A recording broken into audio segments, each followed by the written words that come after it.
Bagong Pilipinas sa Barangay Community Engagement ang isinulong ng Police Community Affairs and Development Group sa Caloocan City. Ang report mula kay Police Staff Sergeant Jasmine Lucero.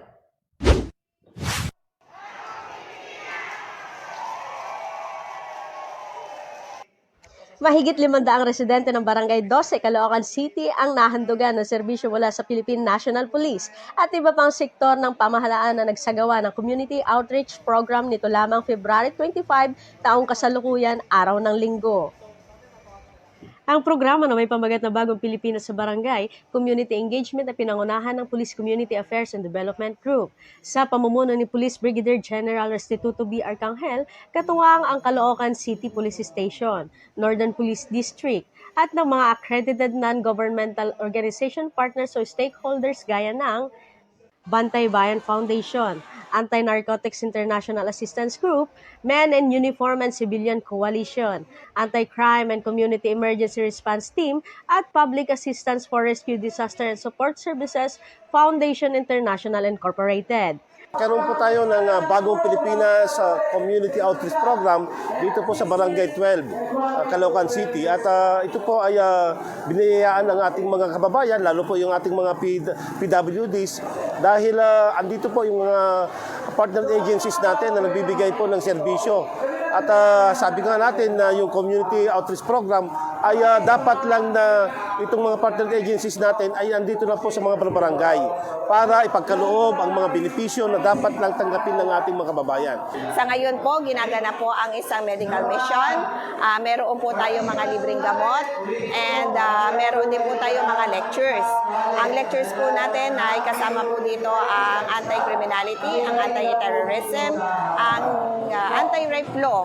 At saka meron din po tayong lecture on dishwashing and hand soap making. Ito po ay dinala po dito ng TESDA.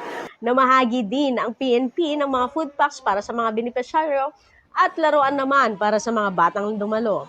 Samantalang ang PNP Dance and Fitness Team ay nagpamalas din ng talento sa pamamagitan ng sayaw na siya kinagiliwan ng mga manonood. Ako po si Christian Jordan Binluan, isa pong PWD.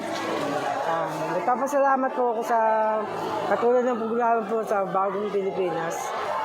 Marami po ako natutunan. Saka po, sa mga katulad kong PWD, huwag po tayo mawala ng pag-asa. Dahil marami pong tutulong sa atin sa gobyerno. Salamat po sa mga yung sa ating mga kapulisan. Maganda pong activity na ginawa nila ngayon. Yan, marami po silang ginawa. Namigay po sila ng gamot, saka namigay din sila ng bigas. Salamat sa Bagong Pilipinas po. Maraming salamat. God bless us all.